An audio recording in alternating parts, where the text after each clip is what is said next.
donc terminer, comme promis, cette journée déjà très riche en rendez-vous et en découvertes avec un grand entretien avec un scientifique, le paléoclimatologue Jean Jouzel. On va vous le présenter. C'est Elena Scappaticci, qui est journaliste, qui va mener ce grand entretien. Elle est rédactrice en chef du magazine Ouzbek Erika. Ouzbek Erika, c'est un magazine qui explore le futur. On va un peu, avec eux deux, explorer le futur. Venez donc me rejoindre sur scène. Vous pouvez les accueillir.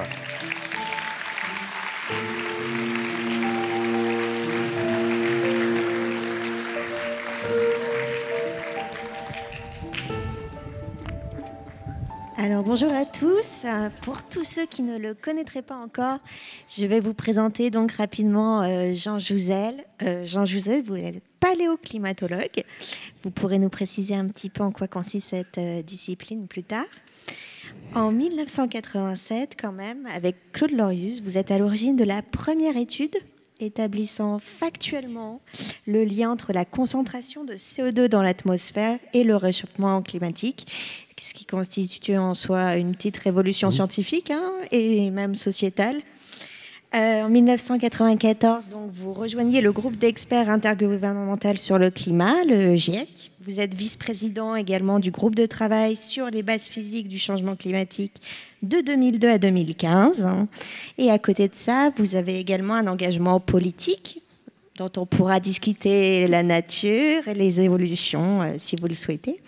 Mais avant cela, peut-être revenir sur la fameuse découverte de 1987 qui nous a permis justement de découvrir les origines du réchauffement climatique. Bonsoir à tous, bonsoir Elena, merci. Merci aux organisateurs de ces échanges, de cet entretien. J'ai essayé de répondre à cette question. Voilà. Ceux qui écoutaient Roland Lehoucq, imaginez-vous que jusqu'au début des années 80, quand on parlait d'effet de serre, on évoquait un peu des aspects théoriques, comme l'a fait Roland tout à l'heure. On parlait aussi de Mars, de Vénus, c'est-à-dire que ces planètes ont des atmosphères différentes de la nôtre, et ça explique, alors s'il y a la distance Terre au Soleil, mais en tout cas, ça explique les températures différentes de ces planètes. Et c'est vraiment la première fois, en 87, alors que nous avons collectivement montré que l'effet de serre, effectivement, opérait sur notre planète. Alors, pour faire cela, une carotte de glace, donc on avait 2 km de glace, un peu plus même, au centre de l'Antarctique, qui ont été forés par des foreurs soviétiques. On était encore en Union soviétique à l'époque. Ils n'en faisaient rien. Et Claude Lorius, disons, mon aîné d'une quinzaine d'années, glaciologue, a réussi à avoir accès à ces échantillons qui couvraient à peu près 150 000 ans. Alors 150 000 ans, la période actuelle, on a le climat à peu près d'aujourd'hui depuis 12 000 ans. Le dernier maximum glaciaire, c'était il y a 20 000 ans. La période glaciaire, c'était jusqu'à moins 110 000 ans. Et puis, il y a 130 000 ans, il y avait une période interglaciaire un peu plus chaude qu'aujourd'hui. Et la précédente période froide, c'était il y a 150 000 ans. Alors, qu'est-ce qu'on analyse ? Alors, dans notre laboratoire à Saclay, on analyse la composition de la glace en isotope, mais qui nous donne la température, qui nous permet de remonter à la température. Et puis mes collègues de Grenoble, Dominique Reynaud, Jean-Marc Barnola, eux, extrayaient les petites bulles d'air. Parce que Claude Lorius avait été marqué par le fait que quand on met des petits morceaux de glace de la calotte glaciaire dans du whisky, effectivement, les petites bulles éclatent. Et c'était cette idée d'en extraire l'air de la glace qui a été fait. Et quand on met effectivement la température on voit qu'il y a moins de gaz carbonique, moins d'effet de serre pendant les périodes froides, plus pendant les périodes chaudes. Alors il faut bien souligner que la cause de ces grands changements glaciaires interglaciaires, alors ça participe à la composition de l'atmosphère, mais la première cause, c'est la position de la Terre sur son orbite, donc qui change la quantité d'énergie qu'on reçoit. Donc c'était vraiment un premier témoignage. disons, ça change de montrer que sur notre planète, voilà, l'effet de serre a joué un rôle de façon très claire entre période glaciaire et période chaude. Alors, on mesure l'impact que ça a pu avoir dans la communauté scientifique. Comment on en arrive ensuite à l'idée de créer le GIEC? On a du mal à mesurer aujourd'hui l'esprit de l'époque, qui devait être très différent. Vous devez évoluer dans une indifférence quasi générale à ce moment-là. Oui, alors sans trop faire d'histoire, donc là... c'est passionnant quand même. Je crois que l'alerte est donnée par les modélisateurs du climat. Donc, les premiers modèles climatiques, il faut des ordinateurs, donc c'est après la guerre. Dans les années 60, eh bien, on commence à voir les premiers modèles climatiques. L'intérêt d'un modèle, c'est qu'on peut jouer avec.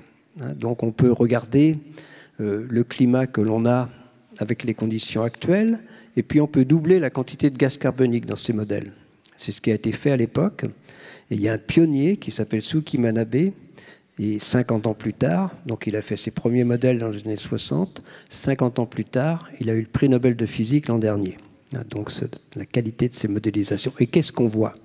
Eh bien, cette modélisation, et puis une série d'autres groupes, des Américains, un groupe anglais, eh bien, montre que si on double la quantité de gaz carbonique dans l'atmosphère, on irait vers des réchauffements compris entre 1,5 et 4,5 degrés. Ça, on est en 79, c'est le rapport Charnay. La période, disons, les années 80 sont extrêmement actives, c'est-à-dire que les scientifiques souhaitent vraiment alerter les décideurs politiques de ce problème potentiel du rôle des activités humaines sur le climat, parce que ce doublement des quantités de gaz carbonique, il est envisagé, et malheureusement toujours envisageable, pour disons, le milieu du XXIe siècle. Et donc, l'alerte est donnée par les modélisateurs, c'est quand même, et disons que, d'une certaine façon, ce que nous avons montré en 87 a, disons, contribué aussi à la prise de conscience du rôle de l'effet de serre. Disons, mais l'alerte a vraiment été donnée par les modélisateurs, et on arrive en 88, en fait, à la création du GIEC. Donc, c'est une décision politique, on y trouve... Margaret Thatcher, Ronald Reagan, chez nous, c'était pas très actif. On ne parle pas souvent de François Mitterrand dans cette disons, mise sur pied du GIEC. Voilà. Et puis, eh bien, ce GIEC, avec la mission, elle est simple. C'est dites-nous ce qui se passe. Dites-nous vraiment ce qui se passe sur tous ces aspects climatiques. Alors, pas simplement les causes du réchauffement climatique, mais aussi les conséquences, les solutions à mettre en œuvre. Faites-nous un tableau, donnez-nous un diagnostic, pas de recommandations. Voilà, mais disons, faites-nous un état des lieux critique de ce que vous savez dans ces domaines. Et ces rapports du GIEC, eh bien, on en est au 6e maintenant, et c'est vraiment cette idée de dire où nous en sommes en termes de ce risque potentiel posé par les activités humaines sur notre climat et finalement sur notre vie de tous les jours. Alors, on a envie d'être un peu optimiste. Vous avez le recul historique pour nous dire comment a évolué la perception du grand public de cette problématique à travers les différentes déclinaisons des travaux du GIEC. Oui, c'est un peu, disons, les premiers travaux du rapport, enfin les premiers rapports du GIEC sont tombés un peu... dans l'indifférence. Dans l'indifférence. Je crois que la prise de conscience, la perception de la réalité du réchauffement climatique pour, disons, le citoyen en France, c'est l'été 2003. Donc, effectivement, là, les gens commencent à se dire il se passe quelque chose, il y a des extrêmes climatiques, disons, très, très élevés, comme, disons... Voilà, des pics de chaleur très élevés, comme en fait le troisième rapport du GIEC qui venait d'être sorti le prévoyait. Donc cette prise de conscience est là, mais ensuite on a un peu oublié. C'était aussi une période de climato-scepticisme, donc en particulier en France.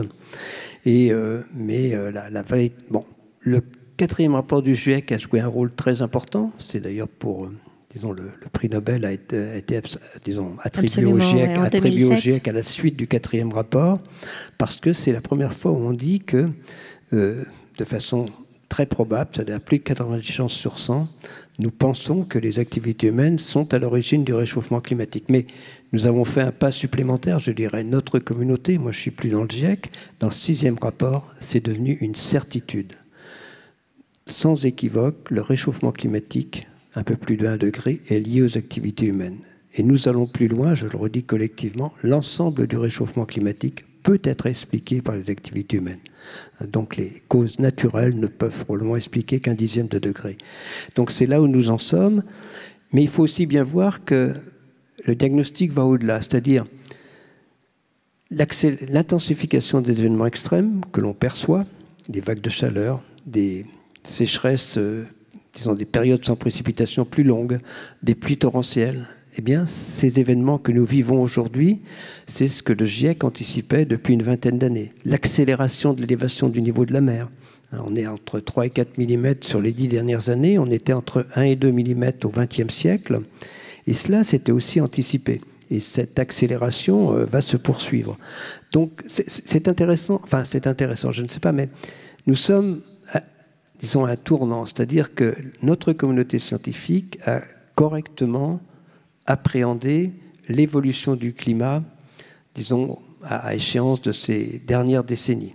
Ce qui a été, et ça doit nous inviter à prendre au sérieux ce que les modélisateurs anticipent pour, disons, d'ici 2050, à horizon de 30 ans et au-delà. C'est ça le message fort actuellement.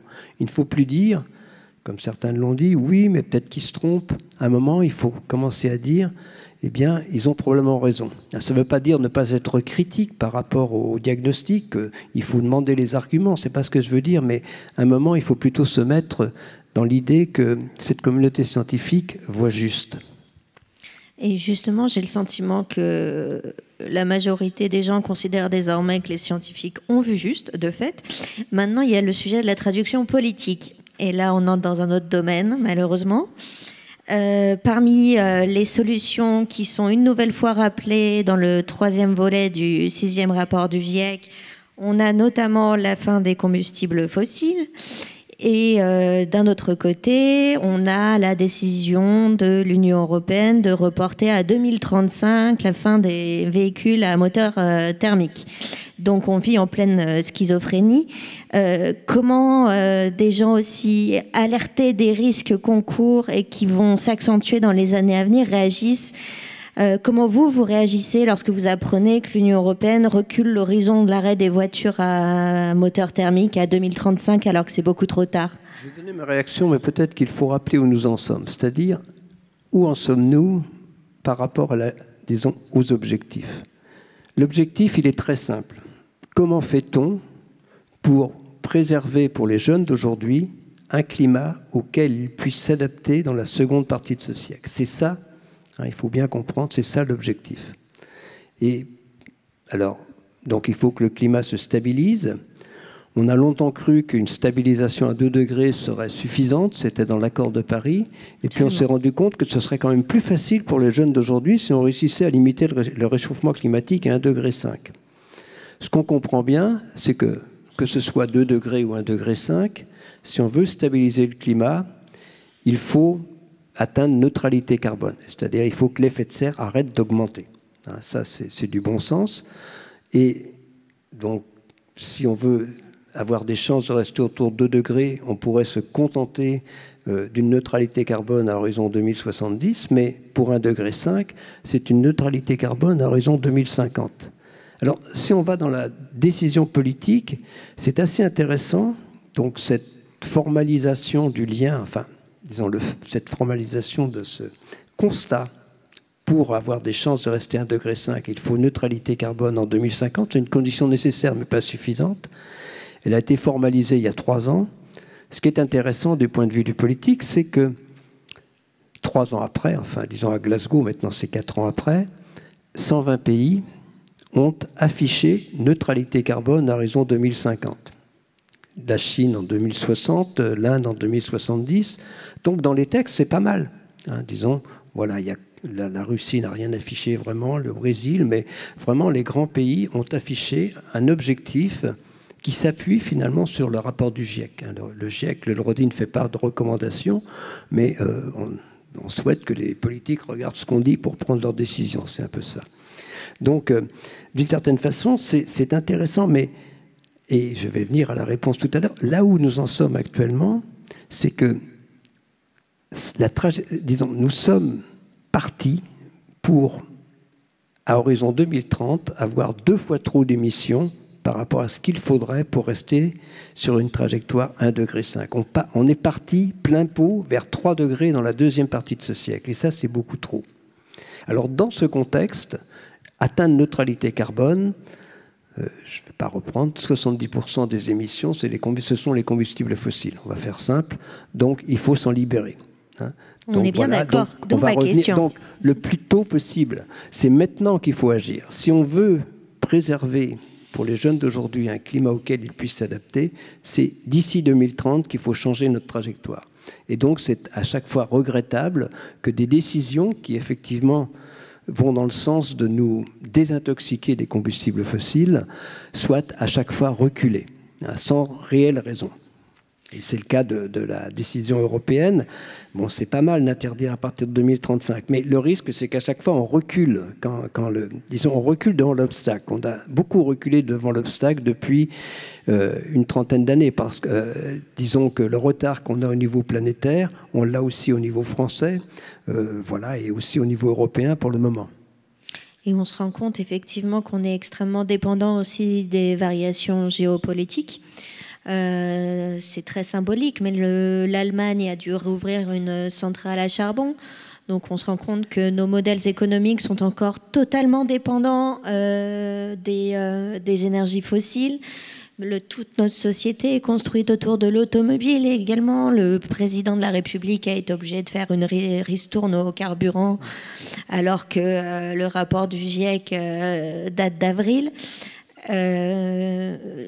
Comment, quand on est un scientifique, on tente d'alerter les politiques sur la nécessité de planifier sur le long terme en prenant en compte la possibilité aussi d'aléas géopolitiques qui nous privent d'alternatives? Oui. Les décisions, la difficulté auquel on fait face, c'est qu'on a toujours à prendre des décisions à court terme qui vont très souvent à contre-courant de ce qu'il faudrait faire à long terme. Parce qu'on ne sait pas se projeter. C'est-à-dire qu'on privilégie toujours le court terme par rapport au long terme et il faudrait les aligner. C'est-à-dire il faut dès aujourd'hui se mettre dans une dynamique de diminution des émissions de gaz à effet de serre. Alors on en parle. Dans notre pays, on a vraiment une planification écologique qui se met en place. Il y a des objectifs qui sont affichés. Malheureusement, par rapport à ces objectifs, on prend du retard, y compris dans notre pays. Il faudrait doubler largement notre rythme de réduction. Donc, dans ce contexte, toute décision qui disons, va, et ce sont généralement les décisions à court terme qui n'aident pas à chacun d'entre nous à aller dans le bon sens, eh bien, sont dommageables. C'est le cas de la... Alors, on peut parler de la ristourne, puisque c'est ça que vous m'invitez à dire, Elena, la ristourne sur le carburant. Je regrette qu'elle n'ait pas pu être ciblée. C'est-à-dire, elle a un sens, c'est sûr, on comprend bien, il y a des gens qui ont des difficultés, mais je crois qu'il aurait fallu la cibler sur les gens qui ont des réelles difficultés, c'est-à-dire pour qui c'était vital on comprend bien, mais il y a beaucoup de gens qui ont cette ristourne et pour laquelle c'est plutôt dommageable. En tout cas, un peu de sobriété aurait été pas mal de ce côté-là. On a également le sujet du coup des énergies renouvelables et donc se pose la question aussi des véhicules à énergie électrique dans un contexte de hausse du prix de l'électricité. C'est pareil, là on se retrouve complètement acculé. Qu'est-ce qu'on fait ? Donc pour les renouvelables, on a du retard, c'est très clair. On a beaucoup de retard. Par rapport à la feuille de route. Oui, alors je suis un peu catégorique, mais... Oui, on est à 19,7% un peu moins de 20% de renouvelables en termes d'énergie finale. Notre feuille de route, on devrait être à 24%. C'est très clair, les chiffres sont là. À noter que si on avait suivi notre feuille de route, c'est-à-dire si ces 4% d'énergie finale avaient été là, eh bien, c'est à peu près équivalent au gaz russe.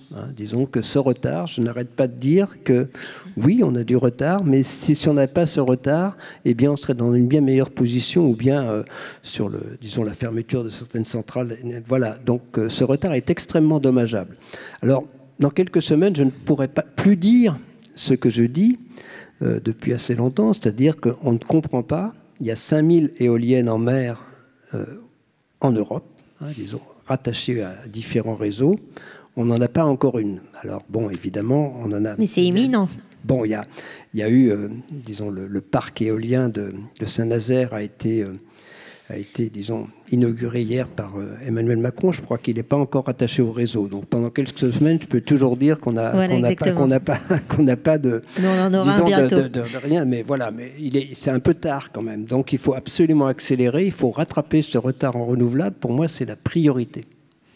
D'autant que les coûts ont largement diminué, notamment sur le solaire. C'est spectaculaire en l'espace de 10 ans. Oui, donc c'est une des conclusions du rapport du GIEC. C'est pratiquement le coût du solaire a diminué de 85%, le coût des batteries également.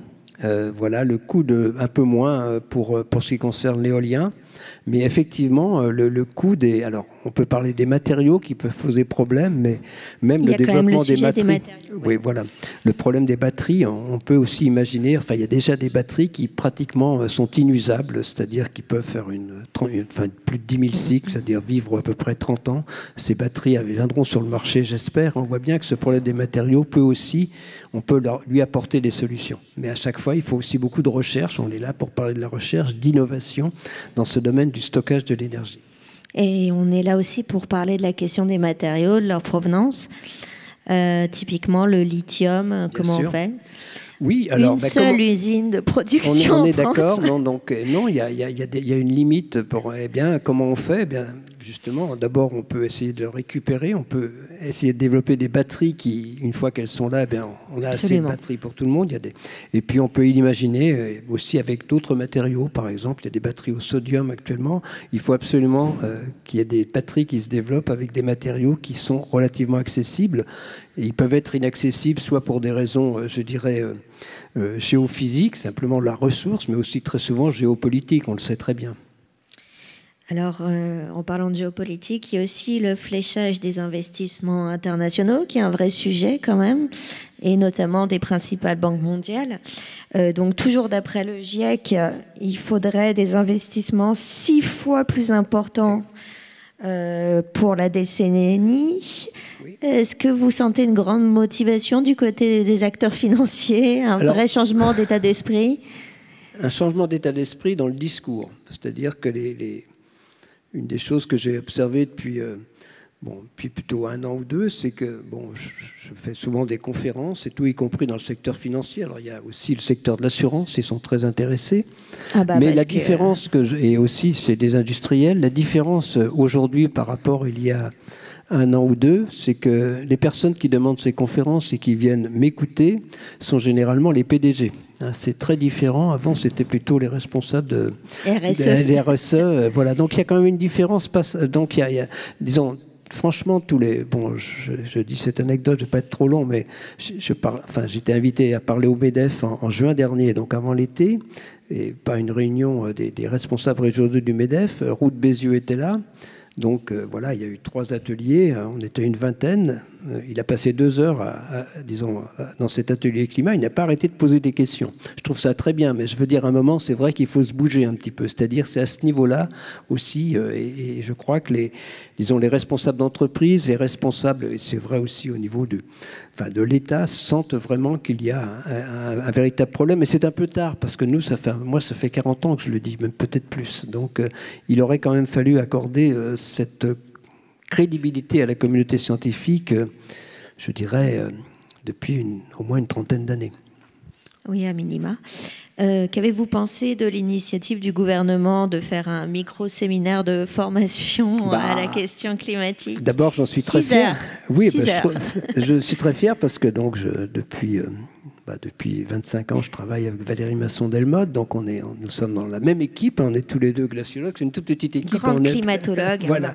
Donc Valérie s'est effectivement beaucoup impliquée dans le GIEC, donc elle est vraiment, elle est coprésidente de groupe scientifique, c'est-à-dire qu'elle est vraiment c'est disons, elle fait beaucoup pour ce groupe scientifique. Elle travaille beaucoup sur le rapport de synthèse actuellement. Et j'étais très fier que Valérie intervienne. Et effectivement, elle est intervenue une demi-heure, mais il y a aussi eu beaucoup de questions pour ceux qui ont lu. Elle avait un très beau, je ne vais pas faire de publicité de trop, mais elle avait quand même un très beau portrait dans Le Monde hier. C'était remarquable. Donc moi, je pense que c'est bien. On pousse aussi d'autres poussent pour que les parlementaires soient éduqués. Moi-même, je m'investis beaucoup dans ces problèmes d'éducation. On vient de remettre, disons, avec mon collègue Luc Abadi, un rapport à la ministre alors pas de l'éducation nationale, mais de l'enseignement supérieur et de la recherche sur l'éducation à la transition énergétique dans l'enseignement supérieur, où on fait aussi des recommandations pour l'éducation à la transition écologique au sens large. Il y a aussi des aspects sociétaux, socio-économiques, et aussi dans les entreprises et aussi chez les fonctionnaires. On a rencontré Stanislas Guérini qui a dit qu'il mettrait ça en route très rapidement, et il l'a en fait annoncé déjà. Vous évoquez un changement de perception parmi les PDG. Mais parmi les futurs PDG aussi, on voit différentes manifestations de révolte dans les grandes écoles. Alors ça peut être l'école polytechnique qui refuse d'accueillir LVMH sur son campus. Ce sont les étudiants d'AgroParisTech qui appellent à déserter. Alors on pourra questionner la pertinence de la désertion. Est-ce qu'il ne vaut pas mieux infiltrer le système en mode cheval de Troie? Est-ce que c'est pas plus pertinent? Mais en tout cas, du côté des grandes écoles, on a le sentiment que la relève est beaucoup plus au fait de ces enjeux. Oui, alors oui, pour la réponse, c'est vrai que j'ai eu un débat avec Léa Falco, qui est une jeune dont vous connaissez peut-être le nom, et qui, elle, plaide plutôt pour, oui, il y a un vrai problème, mais allons dans le système et modifions-le de l'intérieur. Le cheval de Troie. Mais on pourrait revenir, mais je pense que chacun peut avoir sa façon d'aborder le problème. Il faut la respecter, c'est ce que j'essaye de faire. Je ne veux pas être trop anecdotique, mais pour AgroParisTech, c'était, les étudiants se sont manifestés très fortement cette année. Il se fait j'étais le parrain de la promotion de l'an dernier, pas celle de cette année, mais il y avait déjà donc ils arrivent, les étudiants arrivent par 5 ou 6 et ils se présentent et effectivement ils disent quelques mots. Et aussi l'an dernier, il y a beaucoup qui ont, alors il n'y a pas eu le même niveau du tout, mais beaucoup des élèves, enfin en tout cas certains, se sont plaints que l'enseignement qui leur était dispensé n'était pas à la hauteur dans ce domaine de transition, n'était pas à la hauteur de leurs aspirations. Donc ça, c'était l'an dernier déjà. Mais alors, cette année, effectivement, je ne sais pas, il faut respecter toutes les façons. Je pense que c'est important aussi de mettre en lumière ce problème, et chacun a sa façon de le faire. Justement, en parlant des différentes formes de militantisme écologique, vous avez choisi la voie du légalisme, c'est ce que vous me disiez tout à l'heure.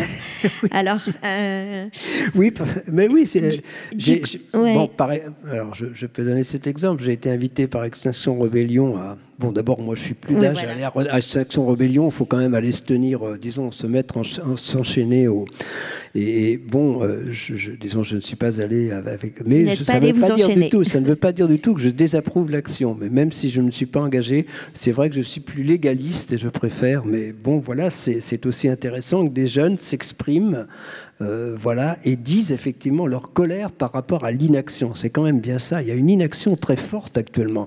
Parce que c'est maintenant qu'il faut agir. On peut parler de 2050, mais il y a des objectifs pour 2030. En France, il faudrait diviser par 2 pratiquement nos émissions dans le bâtiment, l'urbanisme. On va parler des solutions, mais c'est concret. Ce sont des choses de tous les jours. On sait ce qu'il faut faire. Moi, j'ai eu la chance de participer à la Convention citoyenne en tant que membre du comité de gouvernance. Il y a eu vraiment, disons, en termes de solutions, c'était vraiment très riche les propositions. Et c'est tombé à plat. Il n'y a que probablement 20% qui ont été pris sérieusement dans la dernière loi. Donc on peut on doit exprimer sa colère. On peut l'exprimer. Moi, je l'exprime d'une autre façon, mais c'est vrai que rien ne se passe à la hauteur de l'ambition des jeunes. Et c'est un peu jouer avec le feu. Si on les emmène vers 3 degrés, ce qu'on est en train de faire, j'assure que ça sera difficile, alors peut-être pas impossible, de s'adapter au réchauffement climatique, impossible dans certaines régions et dans certains contextes. Mais justement, quand on voit que la voie légaliste, typiquement via la Convention citoyenne sur le climat, abouti à ce bilan qui est décevant hein, quand même. Il y avait notamment 2 mesures fortes que vous défendiez, toutes simples à mettre en œuvre. Voilà. La limitation à 110 km/h sur l'autoroute et puis la surtaxe sur les véhicules lourds. On se dit, mais pourquoi ne pas le faire ? Oui. Et on ne le fait pas. Donc on peut comprendre que les jeunes se tournent vers la désobéissance civile, du coup. Oui, c'est vrai, parce que c'est extrêmement décevant, par exemple, qu'on ne parle de sobriété qu'aujourd'hui, c'est-à-dire notre président commence à parler de sobriété, face au problème, je dirais, de l'invasion de l'Ukraine par la Russie. Il aurait fallu en parler avant. Ce mot de sobriété est d'ailleurs affiché de façon très claire dans la stratégie nationale bas carbone, hein, si vous allez voir, c'était un mot clé aussi des propositions des citoyens. Et c'était 2 mesures pour moi qui sont des mesures de sobriété, celle de la limitation à 110 km/h sur l'autoroute. Alors, je ne dis même pas qu'il faudrait contraindre les gens à le faire, mais disons les inviter, leur dire que c'est une solution aussi. Hein, c'est 15 à 20% de moins sur ces portions de consommation d'essence ou de diesel. Donc c'est quand même, ne serait-ce que les encourager. Je ne dis pas, nous sommes dans un monde maintenant où il semble qu'on ne puisse plus contraindre, mais les encourager disons, aller dans ce sens-là. Alors certains le font parce qu'ils voient bien que ça consomme moins, mais quand même, on est quand même extrêmement faible dans les décisions. C'est comme les véhicules lourds. Quand on reprend les véhicules lourds, l'augmentation des émissions en France, mais largement dans le monde, sur la partie mobilité, hein, qui en France représente 31%, son augmentation, elle est en augmentation. Cette augmentation est largement liée à l'utilisation de SUV. La proposition des citoyens était de surtaxer au-delà de 1,2 tonne, c'est dans la loi, mais au-delà de 1,8 tonne. C'est-à-dire que, disons, avec les citoyens, il y avait 25% des véhicules lourds qui auraient été surtaxés. Dans le contexte actuel, il n'y a plus que 2%. Alors, le gouvernement nous dit, on a pris ça en compte. Non, c'est faux. Il faut être sérieux. Voilà. Sur le sujet, par exemple, de la rénovation thermique des bâtiments, c'est pareil. A priori, on pourrait se dire, c'est tout simple. Qu'est-ce qui pose problème ? Il pose problème, d'abord, c'est pas facile. Hein, on voit bien que c'est pas facile. Même la prime rénov' est quelque chose probablement de bien. Il y a une véritable volonté. Les chiffres sont là quand même. On a 21 millions, une vingtaine de millions de logements. Si on veut être à neutralité carbone en 2050, il faudrait rénover, mais rénover à fond, 700 000 logements par an. Hein, sur 30 ans, voilà. Donc, mais c'est pas facile. C'est pas facile. J'étais hier, j'ai participé hier au salon bas carbone, hein, c'était au palais éphémère. Et il y a beaucoup de mobilisation, par exemple, d'utilisation du bois, de bas carbone, de réutilisation des matériaux. Mais on voit bien que voilà, la rénovation au niveau où elle est requise pour atteindre neutralité carbone à l'horizon 2050 est quand même quelque chose de facile. Et les professionnels nous disent qu'un premier frein, c'est le manque de formation des artisans par rapport à cela. Donc voilà, il y a l'argent, mais il y a bien sûr ça coûte cher, mais il fait aussi, peut-être, j'étais dans le Grenelle de l'environnement en charge de ces aspects avec Nicolas Stern, et la profession regrettait déjà à ce moment-là le manque de formation à ces techniques qui sont quand même extrêmement, pas très faciles à mettre en œuvre, hein, si on veut vraiment être la rénovation de l'ancien. Et on en est toujours là, c'est-à-dire que la formation des artisans ou de l'ensemble de la corporation n'est pas au niveau où il faudrait. C'est ce que nous dit la profession en tout cas. Et de ce que j'ai entendu, il y a également des retours des écoles d'architecture où justement les formations reprochent à leurs professeurs de ne pas leur fournir un enseignement à la hauteur ça fait 20 de... ans. Mais ça, les écoles d'architecture, ça fait... moi, je m'y suis intéressé il y a au moins une vingtaine d'années. Les écoles d'architecture ont eu beaucoup de mal, et certaines ont toujours beaucoup de mal à intégrer ce problème mais ça paraît incroyable. Oui, ça paraît incroyable, mais ils n'ont pas vraiment intégré. Alors peut-être certaines maintenant, mais des choses aussi simples que le confort d'été. Hein, donc on peut parler du chauffage l'hiver, mais on se trouve face aussi à une question de confort d'été. On en parlait dans le Grenelle et ça n'a pas vraiment progressé. Alors il paraît qu'on commence maintenant à penser au confort d'été dans ce qu'on construit. Mais très souvent, le confort d'été n'est pas du tout au rendez-vous des bâtiments récents. Alors il y en a même, il peut y avoir une bonne isolation l'hiver, mais le confort d'été est aussi une chose qu'il faut prendre en compte. Mais on voit que ça concerne tous les métiers. Et comment accélérer la prise de conscience chez les enseignants dans ces écoles où on crée les métiers de demain et où s'impose la nécessité d'être conscient des enjeux de limitation de la consommation d'énergie De plus en plus, c'est un peu la démarche déjà de former l'ensemble des jeunes.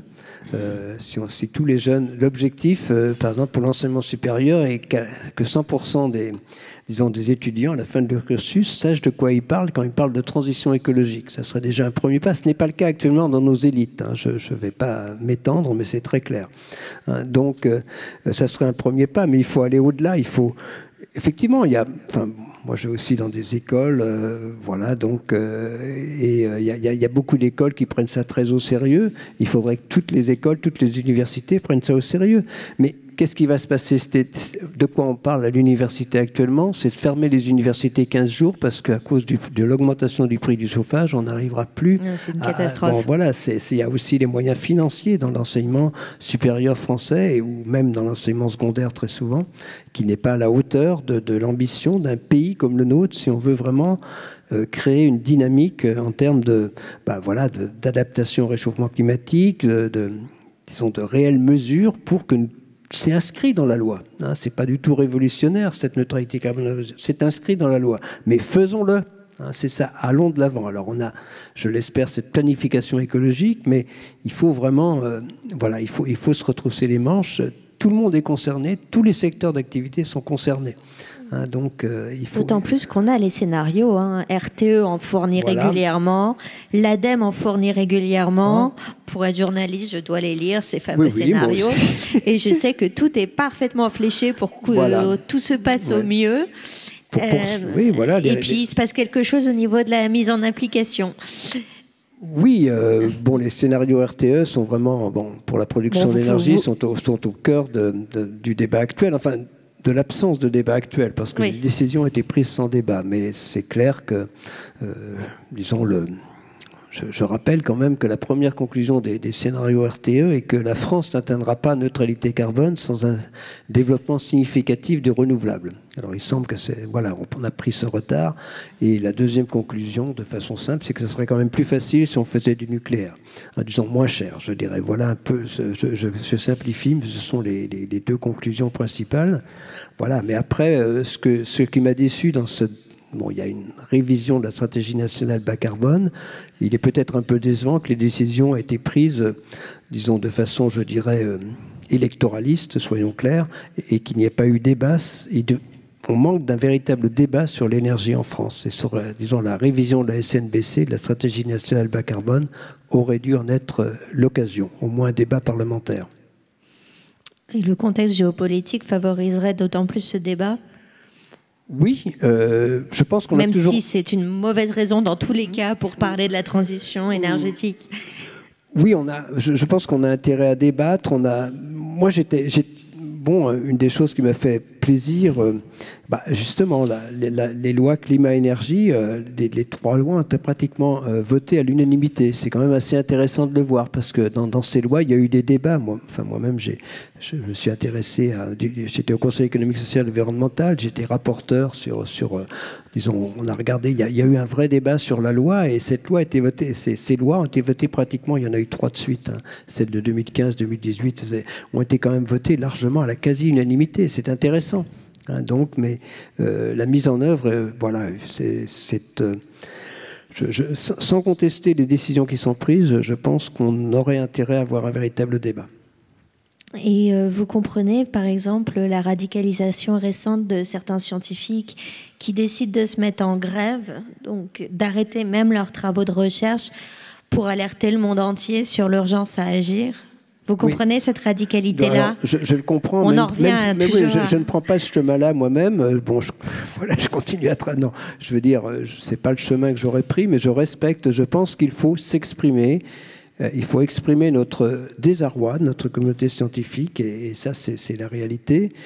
je l'exprime plutôt de façon, je dirais, j'espère consensuelle, essayer d'entraîner, y compris avec des industriels. Disons, j'essaye plutôt ou de redire aux jeunes que cette transition, c'est quand même aussi quelque chose d'attractif pour eux. Il y a d'autres moyens d'action, peut-être plus radicaux comme ceux que vous citez. Je les respecte, même si je ne les, emprunte pas. C'est ce que je veux dire, c'est très clair. Mais il faut absolument que disons, on sache que nous sommes au bord du précipice. C'est très clair. Alors, comment on fait? Enfin là, c'est peut-être une question plus intime, mais justement, comment on fait quand on sait comment on vit quand on sait depuis 40 ans qu'on est au bord du précipice? D'abord, on vit parce que pour revenir bon, voilà, j'ai une vie équilibrée, hein, donc c'est voilà, une vie familiale tout à fait. On a 7 petits-enfants, donc on va dire que c'est trop, mais ils sont très sympas. 7 petits-enfants. Ouais, hein, donc, bon, voilà. Donc, non, comment... non, ce qui m'a enrichi toute ma vie, c'est que c'est passionnant. Alors, en dehors du fait que le réchauffement climatique, le climat est un véritable problème, c'est un objet de recherche merveilleux. Disons, moi, ça m'a beaucoup apporté d'être chercheur dans ce domaine. Il y en a ici, donc voilà, parce que voilà, on peut s'intéresser au travail de laboratoire, on a du travail de terrain, aller en Antarctique, au Groenland. Je me suis aussi intéressé à la modélisation, peut-être moins directement, mais en tout cas, je m'y suis intéressé. Je veux dire par là que c'est un domaine de recherche qui est merveilleux parce que, disons, ça permet de toucher à beaucoup de choses. Et puis, oui, quand même, c'est un domaine de recherche où il y a l'attention des médias très souvent. Disons, par exemple, à l'issue de cette découverte de ce lien des résultats de Vostok en 87, il y a le Walter Sullivan qui est vraiment on dit toujours que c'est le dean des science writers, hein, du New York Times, qui m'appelle en disant je viens vous voir à Paris. Donc je veux dire, ça c'est il y a 40 ans, hein, donc même 40, ouais, voilà, presque. Donc vous voyez ce que je veux vous dire, c'est vraiment oui, c'est un domaine où on a la chance effectivement d'interagir avec et puis il y a, disons, le grand public est intéressé, les décideurs politiques le sont également, hein. Donc c'est un domaine de recherche où effectivement, disons, les résultats que l'on obtient, alors collectivement, c'est toujours un travail d'équipe, hein, ça j'insiste, mais en tout cas les résultats que notre communauté obtient, qu'elle essaye justement de synthétiser dans les rapports du GIEC, eh bien ça touche les gens, hein, et ça touche la vie des gens. D'ailleurs, c'est bien pour ça qu'il y a, à juste titre, d'une certaine façon, du scepticisme. C'est-à-dire que c'est tellement important de croire ou de ne pas croire à la réalité du réchauffement climatique que c'est tout à fait normal qu'on vienne vers nous en disant « Est-ce que vous êtes sûr de ce que vous dites ?» Malheureusement, on est sûr, c'est ça le problème. Mais qu'on nous interroge, qu'on nous pousse dans le retranchement, ça c'est logique. C'est ça que je veux dire.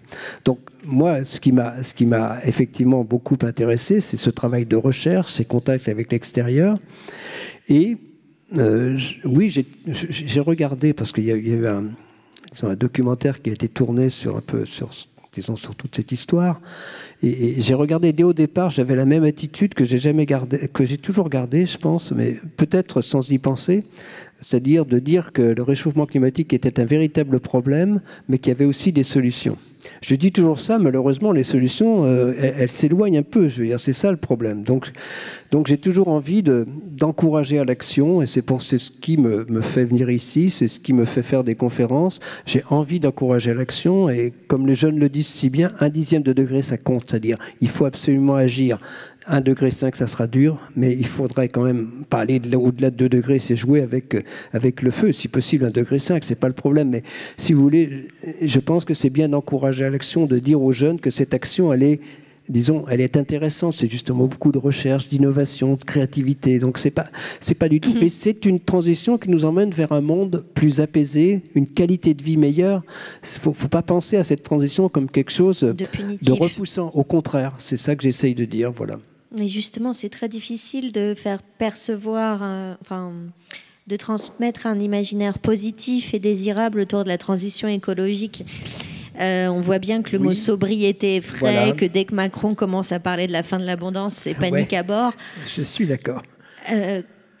Même nous, en tant que journalistes, c'est extrêmement compliqué de faire comprendre que non, ce ne sera pas un univers post-apocalyptique. On va porter 15 couches de pull sur nous pour survivre.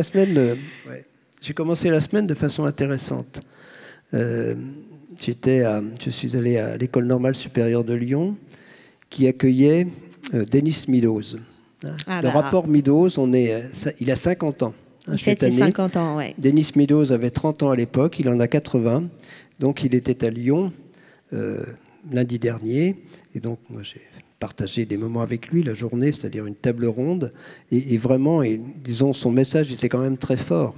Et donc ce message reste là, c'est-à-dire que on peut parler, enfin, c'est peut-être un gros mot, sobriété, mais il faut bien réfléchir que dans un monde fini, il ne peut pas y avoir de consommation augmentant de façon exponentielle avec une population qui augmente. À un moment, il faut aussi réfléchir. C'est ça la sobriété, c'est tenir compte du fait que nous sommes dans un monde fini. Ça collectivement. Donc je crois que c'est quand même... il vaut mieux réfléchir avant de dire que c'est un gros mot. Eh ben, oui, je suis absolument d'accord. Mais quand on a habitué une certaine partie de la population mondiale, mais qui est une toute petite partie de privilégiés dont nous faisons partie, à un certain degré de confort, je suis d'accord. Le retour en arrière est extrêmement complexe. Est-ce que ça dépend. Bon. Est-ce que c'est un retour en arrière de rouler à 110 km/h sur l'autoroute? Peut-être un peu, mais c'est quand même un monde plus apaisé, ou d'avoir des véhicules moins lourds. Ça, c'est la sobriété. Je ne suis pas... Disons, il y a beaucoup d'actions de sobriété qui nous emmènent vers plutôt une meilleure qualité de vie. C'est ça qu'il faut réfléchir. Il ne faut pas associer sobriété à perte de qualité de vie. Au contraire, c'est un peu ça. Voilà la démarche qu'il faut prendre. Et c'est même plutôt l'occasion de s'interroger sur la pertinence de notre modèle de consommation. Oui, bien sûr. Je crois qu'on le fait tous. On voit bien que, effectivement, et c'est dans tous les domaines qu'il faut réfléchir, parce que c'est notre vie de tous les jours. Je reviens aux citoyens, se loger, se nourrir, se déplacer. Notre vie de tous les jours, c'est 2/3 des émissions, enfin 60% en France. Donc on voit bien que effectivement, on est directement concerné dans notre vie de tous les jours si on veut aller vers neutralité carbone. Alors je le redis, pas de façon négative. Il y a aussi d'autres moyens de produire de l'énergie. Donc il y a beaucoup de potentiel dans le renouvelable. Il y a aussi cette possibilité bien sûr du nucléaire qui est bien sûr largement utilisé en France, moins dans d'autres pays. Mais donc voilà, disons, on n'a pas perdu. Et le dernier rapport du GIEC nous donne vraiment des pistes. Par exemple, nous dit qu'à horizon 2030, eh bien, on pourrait effectivement se remettre, parce qu'on ne se met pas, se remettre sur une trajectoire, se mettre sur une trajectoire qui permettent de diminuer les émissions d'ici 2030. Il y a un très beau tableau qui montre dans quel domaine on peut faire cela. Et voilà, ça va de la reforestation à l'isolation des bâtiments. Voilà, donc il y a tout ça qui est décliné. Et c'est quand même assez intéressant, et c'est pas un monde moins attractif, au contraire, je le pense.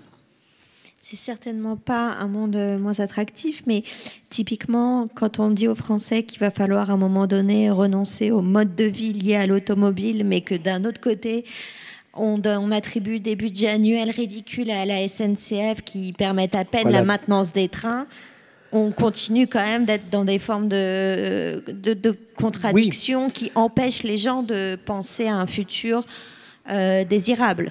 Ils ne peuvent n'y voir que de la frustration. Si on ferme des petites lignes et qu'on leur dit en même temps vous n'avez plus le droit à votre automobile. Exactement. Donc ça, c'est, disons, par rapport à la mobilité, tout le monde n'est pas égal.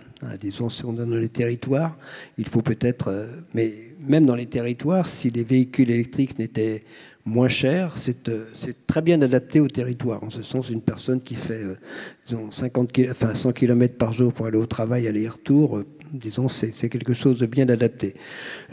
Moi, je me suis battu aussi disons, je me suis investi pour garder notre petite ligne. Moi, personne ne connaît la ligne Rennes-Châteaubriand. Pour une petite ligne, c'est une petite ligne, mais elle va rester. Donc moi, je la prends pour aller en Bretagne. Voilà. Et puis mon regret, quand même, c'est que dans le Grenelle de l'environnement, donc j'étais en charge de notre groupe était en charge de ces problèmes de mobilité. Notre première recommandation était sur le fret ferroviaire. Il a diminué pratiquement le fret ferroviaire depuis 2000. Sur les 15 dernières années, non seulement il n'a pas augmenté, mais il a peut-être même légèrement diminué. Et ça, c'est extrêmement regrettable. Oui, je sais bien, parce que les gens vont nous dire que ce sont des investissements importants, ce qui est vrai, mais il faut les faire. On a l'argent. Mais oui, et on a surtout toujours l'argent. Enfin, pour les ronds-points, on a toujours l'argent pour faire un rond-point. Pour faire du fret ferroviaire, disons, la moitié des ronds-points européens sont en France. On peut réfléchir à ça, à leur utilité. Donc, oui, pour faire des ronds-points, on a toujours de l'argent. Pour améliorer une ligne ou maintenir une ligne de chemin de fer, on n'en a pas, ou peu. Donc, c'est la question qu'on doit se poser. Donc, le lobby automobile est très fort. Donc, on fait toujours, et on continue à faire toujours, des investissements plus importants sur la mobilité automobile que sur la mobilité ferroviaire. C'est très clair et c'est regrettable. Je voudrais quand même finir sur une petite note optimiste quand même. Oui, allez. C'est quoi, Elina? Oui, alors très récemment quand même, le Parlement européen a mis son veto à un projet pétrolier de Total en Ouganda. Et c'est quand même une première historique, puisqu'on ne peut pas dire que le Parlement soit très actif habituellement sur ce genre de thématique. Comment est-ce que vous interpréterez ce qui n'est pour l'instant qu'un symbole, mais un symbole fort quand même? C'est un symbole, mais c'est vrai que il y a une quinzaine de jours, donc Pierre Laroutourou a vraiment porté, disons, les députés européens. Avec qui vous avez travaillé auparavant? Oui, non, donc Pierre est venu il y a 15 jours. Généralement, quand il vient, on est parisiens tous les deux, il n'habite pas très loin de chez nous, et il vient nous voir généralement le dimanche matin avec un très bon gâteau, ce qu'il a fait, et on a parlé j'ai signé la pétition de ce qu'il allait faire. Donc je sais très bien, j'ai bien suivi. Je ne sais pas ce qu'il en sera, mais c'est bien que le Parlement européen se soit exprimé de façon claire sur, disons, ce pipeline qui va de l'Ouganda vers l'océan Indien et qui, effectivement, pose problème. Alors, il pose problème pour la biodiversité, mais la question qu'on doit se poser surtout, et la question que je pose moi, c'est, on sait, pas simplement le GIEC, mais y compris l'Agence internationale de l'énergie, qu'on a assez de pétrole, de gaz et de charbon sans aller exploiter de nouvelles ressources, sans aller continuer à rechercher de nouvelles ressources. Il faut au contraire laisser l'essentiel de ce qu'on a sous les pieds là où il est. Donc on doit se poser des questions effectivement sur cette, je dirais, folie de recherche de nouvelles ressources. Alors l'argument de Total, c'est oui, mais on aide l'Afrique ainsi. Nous pensons avec Pierre, et Pierre porte cette idée, il a raison, Pierre Laroutourou, que il vaudrait mieux investir tout cet argent dans le renouvelable, parce que là, il y a beaucoup à faire en Afrique, et ce serait bien sûr qu'il faut que l'Afrique se développe, mais du point de vue du climatologue, il faut que l'Afrique se développe suivant un modèle d'énergie bas carbone. C'est très clair, et dans ce cas-là, de renouvelable. Donc c'est le message qui a été aussi délivré. C'est bien sûr, il faut investir en Afrique, mais n'investissons pas dans le fossile, mais dans le renouvelable. Merci beaucoup, Jean Jouzel. Je vais prendre les questions du public. Alors, attendez, je me lève. Est-ce qu'il y a un micro qui va circuler dans le public aussi, Super. Oui, monsieur. Oui, bonjour, monsieur Jouzel. Je voulais que vous nous illustriez comment votre parcours de chercheur s'est inspiré de vos origines, à savoir, vous êtes le fils d'un cultivateur breton. Oui. Et ensuite, vous avez étudié au lycée Chateaubriand en classe prépa, avant de rejoindre CPE Lyon. Oui. Alors, comment vos origines, c'est-à-dire ce bon sens paysan, vous éclairent aujourd'hui? Oui, non, rétrospectivement, moi j'ai toujours bien aimé effectivement la nature, mais la Bretagne telle qu'elle était quand j'étais jeune était complètement différente de celle d'aujourd'hui. Il y a eu le remembrement depuis, mais c'était vraiment un peu pour moi assez merveilleux. Mais le remembrement était nécessaire, mais il a été quelquefois un peu mal fait. Donc oui, effectivement, j'ai un attachement aux choses simples aussi, je crois. Et puis oui, j'ai toujours été, je reste toujours. D'ailleurs, j'y serai demain d'ailleurs. Voilà, donc je vais toujours dans mon village natal, dans notre ville natale, et je reste très attaché au territoire. Et oui, je crois que ça fait partie aussi de ce que j'aime, et ça m'a effectivement, j'ai toujours essayé de garder enfin, la simplicité de la recherche aussi. Hein, donc des messages, j'espère. Et il m'arrive aussi, enfin, j'interviens assez souvent dans le monde agricole. Et c'est pas si facile pour eux, mais il faut aussi que le monde agricole s'adapte. C'est vrai qu'on n'en a pas parlé. Je le fais aussi très souvent, voilà, donc dans les territoires. Mais il y a tellement d'aspects à évoquer. On n'a pas eu le temps d'évoquer le cas de l'agriculture. Merci de la question, en tout cas, mais merci. Et vous étiez de CPE Lyon, c'est ça, non? Oui. C'est pas Châteaubriand. Ouais, voilà. Ben, c'est bien. Et la ligne de TER tient grâce à vous. Comment? La ligne de TER, du coup, tient grâce à vous. Tient la route, oui. Et puis je suis très content parce que, bon, un de nos petits-fils vient de rentrer au lycée Chateaubriand en maths sup. Alors voilà, donc on va voir si ça se poursuit. D'autres questions, oui? Oui, bonjour, Monsieur Jouzel. Je voulais vous demander, est-ce que vous êtes familier des travaux de Björn Lomborg? Oui, bien sûr. Qui dit que l'interventionnisme par rapport aux émissions en Europe ferait qu'elle serait déportée sur d'autres pays qui ont besoin de développement, comme l'Afrique, comme l'Asie, et que aussi sur l'agricole, dont vous avez un peu parlé. Il prend l'exemple des agriculteurs hollandais et les émissions, enfin les régulations d'émissions aux Pays-Bas. Oui, alors c'est vrai que les économistes nous diront qu'un euro investi en Afrique peut contribuer à plus de diminution d'effets de serre qu'un euro investi en Europe. C'est le point de départ. Je pense qu'il faut faire les deux. Ce que nous devrions faire, c'est tenir nos promesses par rapport aux pays développés. La promesse à Copenhague, donc en 2008, était que nous mettrions disons, à disposition collectivement, les pays développés, à disposition des pays en voie de développement, 100 milliards de dollars chaque année pour les aider à lutter contre le réchauffement climatique ou à s'adapter. On n'a pas été capable de tenir cette promesse, c'est-à-dire qu'on en a 80 milliards. Il manque 20 milliards une année où, pour faire face à la pandémie, en tout cas, et c'était, enfin, disons, aux problèmes économiques posés par la pandémie, pour en prendre la mesure, les pays développés ont créé 3 000 milliards de monnaie. Et on a été incapable de mettre ces 20 milliards à disposition. Donc effectivement, il y a beaucoup à faire, mais je ne crois pas qu'on puisse dire on va aller faire en Afrique et rien faire chez nous. Parce qu'il y a une perte de confiance. Je pense aussi que nous devons faire les deux, c'est-à-dire effectivement aller aider l'Afrique. Et je pense que l'Europe est trop faible vis-à-vis de l'Afrique. Et d'ailleurs, dans le pacte finance-climat avec Pierre Leroux, c'est ce que nous avions proposé. Donc oui, je connais Björn Lomborg. Björn Lomborg dit aussi, en gros, il pousse à l'inaction en disant, il y a d'autres problèmes. D'abord, voilà, ce qu'il dit, c'est par exemple, réglons d'abord le problème de la pauvreté, après on parlera du réchauffement climatique. Le problème, c'est que le réchauffement climatique est de nature à accroître les inégalités et donc la pauvreté. Donc non, il faut mener toutes ces batailles de front et sur l'ensemble de la planète. C'est ma conviction. D'autres questions? Oui, monsieur. Bonjour. Excusez-nous, on voit mal, nous. Mais bon.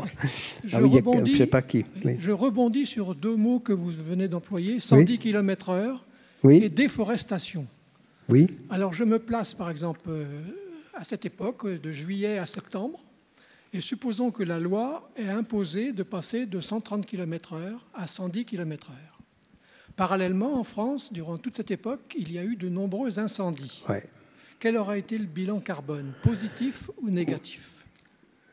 Par rapport aux incendies, il est loin d'être négligeable. Il est probablement de quelques pourcents de nos émissions. Ça aurait été pareil sur le 110 km/h. C'est peut-être du même ordre de grandeur. Il faudrait que je calcule. Là, je peux pas. Compliqué, ouais. hein. C'est peut-être un peu. Mais on peut répondre à la question. Mais enfin, bon, peut-être après, précisément. Mais ça se calcule effectivement.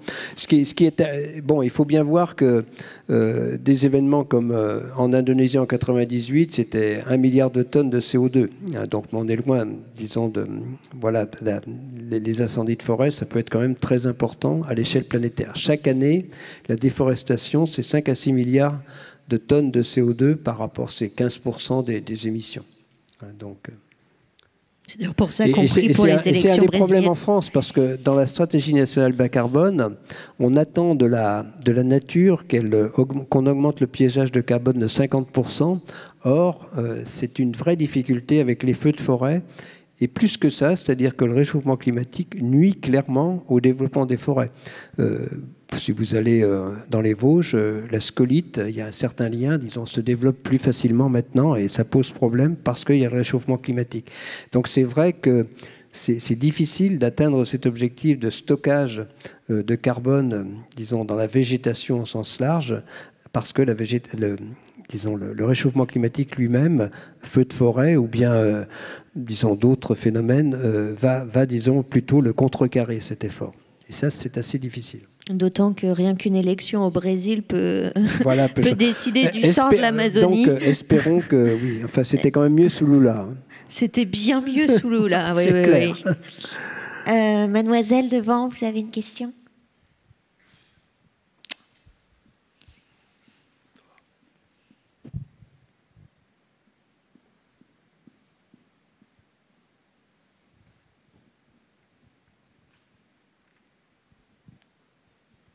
En réalité, j'ai 2 questions sur le thème du parc automobile. Vous en avez évoqué pas mal le sujet tout à l'heure. En fait, c'est 2 questions. On parle de changement du parc automobile en passant tout thermique, en éliminant le thermique et en passant à l'électrique, pardon. Et en fait, comment passer donc tout électrique ? Qu'est-ce qu'on fait du parc automobile actuel ? Si on veut concilier ça avec la sobriété, parce que ça va plutôt dans le sens du consumérisme et du refaire à neuf, etc.